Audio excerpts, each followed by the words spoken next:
विधानसभा निवडणुकीत संपूर्ण राज्यभराचं लक्ष ज्या बारामती विधानसभा मतदारसंघाकडे होते त्या बारामती विधानसभा मतदारसंघात अखेर पवार विरुद्ध पवार अशी लढाई होणार आहे।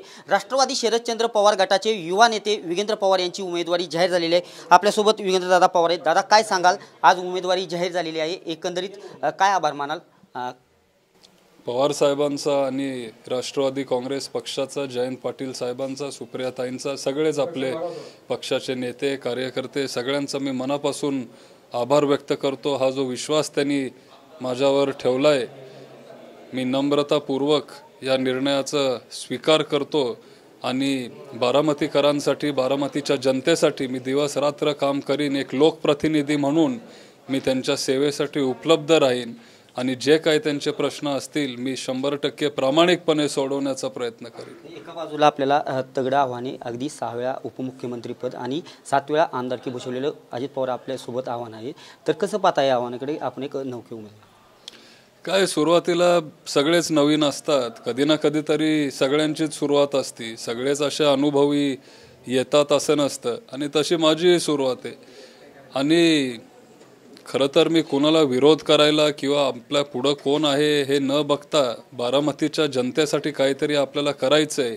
अनेक वर्षापासून जी काही त्यांची प्रश्न सोडली गेली नाहीत ती आपल्याला सोडायची आहेत आणि पवार साहेबांसाठी आपल्याला इथं काम करायचं आहे, त्यांचे विचार घेऊन आपल्याला पुढं जायचं आहे। ह्याच भावनेतून मी इथं प्रचार करायला लागलो, काम करायला लागलो, कुणाला विरोध करायला नाही, पण माझ्या आजोबांना किंवा आपल्या सगळ्यांच्या नेत्यांना, पवार साहेबांना साथ द्यायला मी खरं तर इथं काम करायला सुरू केलं। एका बाजूने सांगितले जाते की बारामतीमध्ये 8,500 कोटीचा निधी आणला घेतला। आपण 1 वर्षापासून ते 1.5 वर्षापासून लोकांच्या मध्ये गावागावात भेटी देतात, अगदी समस्या जाणून घेतात, मदत करतात। कोणत्या समस्या आहेत विरोधकांकडून सांगितले जाते? एका बाजूला 8,500 कोटी निधी आणला, आपण तर गावात फिरतो नाही, ते 8,500 कोटीचा निधी गावोगावी फिरल्यावर खरं तर तिथं आपल्याला दिसत नाही, पण नक्की मला त्याच्यावर जास्त माहिती नाही आहे त्याच्याबद्दल, त्याच्यामुळे मी त्याच्यावर बोलणं जास्त योग्य मला वाटत नाही। पण जे गावोगावी गेल्यावर जे काही अडचणी आपल्याला तिथं लक्षात येत आहेत किंवा जे तिथले स्थानिक लोक जे आपल्याला सांगतायत त्याच्यावर आपण 100% काम करू आणि एक मार्ग काढू। दादा, लोकसभेच्या वेळेस अजित पवार यांचं कुटुंबांना वेगळा प्रचार करताना दिसलं, एका बाजूला अख्खी पवार फॅमिली एका बाजूला दिसली, विधानसभेत हेच चित्र असेल का? हेच चित्र असेल विधानसभेला, तुम्हाला तेच चित्र बघायला मिळेल। एकंदरीत जे विधानसभा मतदारसंघातले जे अनेक प्रश्न आहेत, पाण्याचा प्रश्न आहे, 22 गावांचा वरलागला पाण्याचा प्रश्न आहे, त्या गावात आपण अनेक ठिकाणी फिरलात, कोणत्या लोक प्रत्येक वेळेस सांगत होते की ह्या समस्या, त्या प्रथम कोणत्या समस्या सोडवण्यासाठी तुम्ही प्राधान्य देणार? एकतर पाण्याचा खूप महत्त्वाचा प्रश्न आहे।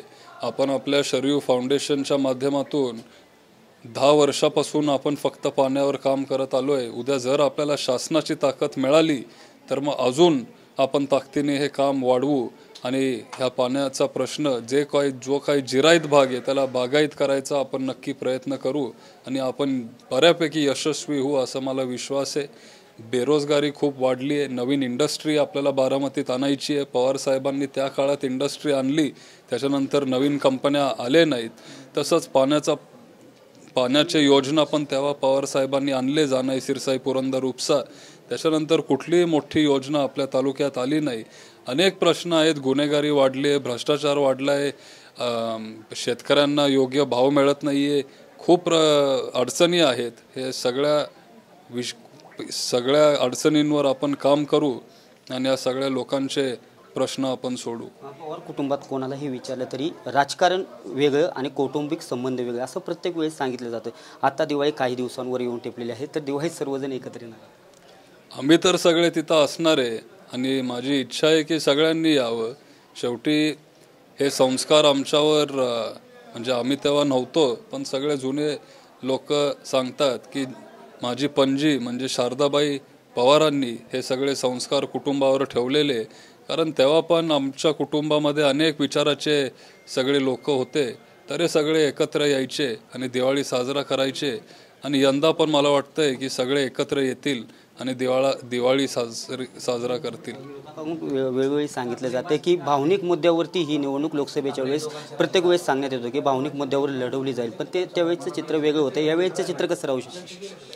नाही, आता ह्या वेळेला फक्त एक 2-3 आठवडे राहिले आहेत, तेव्हा तुम्हाला ते बघायला मिळेलच. नक्कीच हे होते युवा नेते विगेंद्र पवार. मोठ्या प्रमाणात जे जनसंवाद यात्रा होत आहे त्याला मोठ्या प्रमाणात प्रतिसाद मिळत आहे आणि काही दिवसातच उमेदवारी अर्ज देखील दाखल करणार आहेत. यासाठी राज्यातील मोठे राष्ट्रवादी काँग्रेस शरदचंद्र पवार पक्षाचे नेते देखील यावेळेस उपस्थित राहणार आहेत. कॅमेरा पर्सन विकी चव्हाणसह मी दीपक कापरे, TV9 मराठी, बारामती.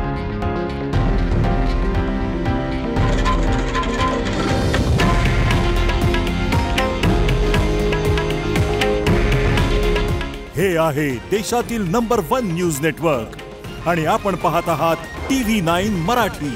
काळजी तुमची, हित महाराष्ट्राचं.